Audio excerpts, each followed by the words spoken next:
So today I am continuing my Roy G. Biv series with my favorite neutral nail polishes. I did throw a couple categories onto the end because I don't think that all the colors of the rainbow really cover the different categories of nail polish. Unfortunately, nail polish has evolved beyond the rainbow. So I have a few. I don't have a ton. I don't have any indies. I really couldn't think of any like neutral indies, to be honest with you.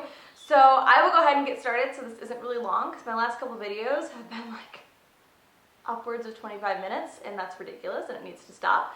So I'll jump right into it. The first one that I have is a very, very recent purchase.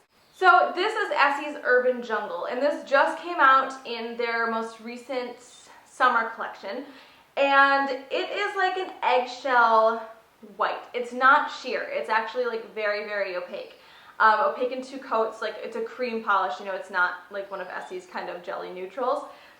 And it's one of those like almost white, not quite white. Like I said, it's like a lighter sand color almost. And it's really, really cool because it's, like I said, it's a cream and it's a full coverage polish. So you kind of get that look of a very light, you know, almost white color without actually wearing white or without leaning in the pink direction or in like the My Boyfriend Skills Walls, like gray direction. It's more in like the sandy skin colored kind of neutral side. So I really, really like this actually, and so far it's been very good to me. So this is Essie's Urban Jungle.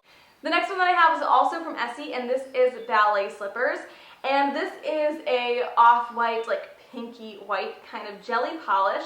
This one is sheer. It's buildable to be like opaque enough to just look like very nicely manicured hands. You will still be able to see a little bit of the nail line, but it's not like super, super sheer. And it's really pretty. It's jelly, so it looks very squishy, and it just gives you a very like clean, nice, like well taken care of hands look. And that's what I really, really like about this one. So again, this is Essie's Ballet slippers.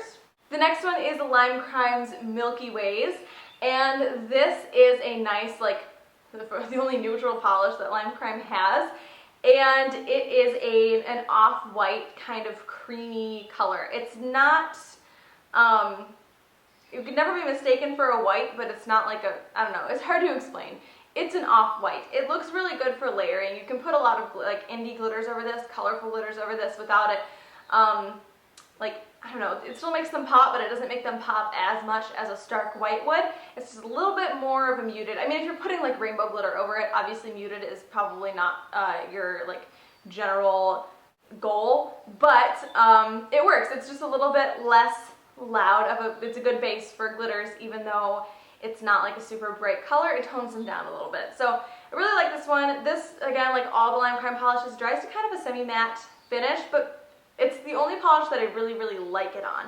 I feel like that finish looks really, really good on Milky Ways. This next one is from OPI, and this is Samoan Sand. This made it in here solely because of one single manicure that I did with this polish. I jelly sandwiched with this, and I used a rainbow glitter, and the picture is somewhere on my Instagram. I'll put it over here so you guys can see. And it was amazing. This is very sheer. It's a jelly polish. It's a kind of like medium toned tan, like neutral color.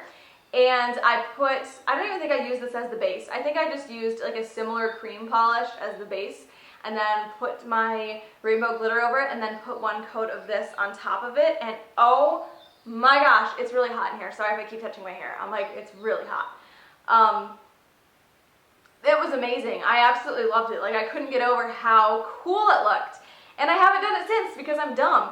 So I will, like I said, put a picture of that over here so you guys can see. It's really, really amazing. And so I had to share this because that one manicure like made this polish worth it for me. It's so incredible because when I first got it, I didn't realize that it was a sheer jelly polish, and I was trying to figure out like what the heck I could possibly do with this because I had no use at that point for a jelly neutral, and I figured it out, and I'm proud of myself for figuring it out because this looks awesome when you use it as a topper in a jelly sandwich.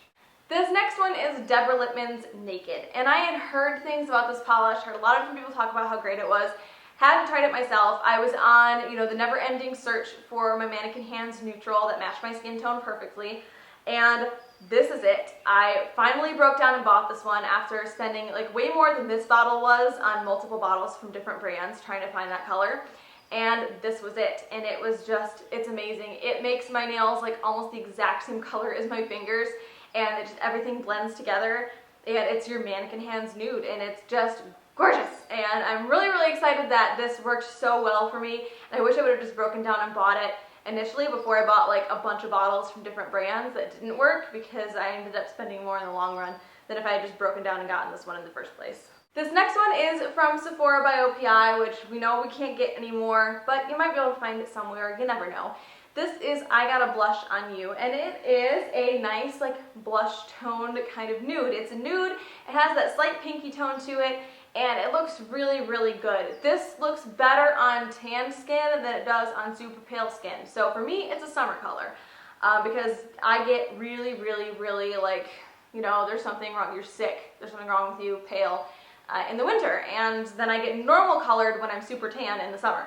So this works a lot better for me in the summer. This looks a lot better on darker skin tones, or people that can tan easily. You get jerks. And so yeah, it's a nice color. I hope you can find something like this. I'm not aware of any dupes because I have this one. I haven't really looked into it, but a Google search can probably find you some pretty decent dupes of this color. The last one is my almost black, but not quite black if you really look at it, color, and this is Essie's Little Brown Dress. I love these almost black but not quite colors. I gravitate towards these a lot in the fall and winter, and this one is maybe my favorite. There's a blue one from Essie that I really like too, but this is very, very, very almost black. Brown. It's not, I mean, if you look at it in the sunlight, it's very obviously brown. If you look at it indoors, you can like take a good look at it and see that it's very obviously brown. But to the untrained, non-polish obsessed eye, it's probably going to look black. So it's up to you whether you like these kind of colors or not, but this is a really, really nice and one of my favorite neutrals, again, in fall and winter time, fall especially because it is brown. So yeah, those are my favorite neutrals. I will link all of my other Roy G. Biv series videos down below, as well as a playlist that has them all in there. I hope you guys enjoyed this, and I will talk to you later. Bye.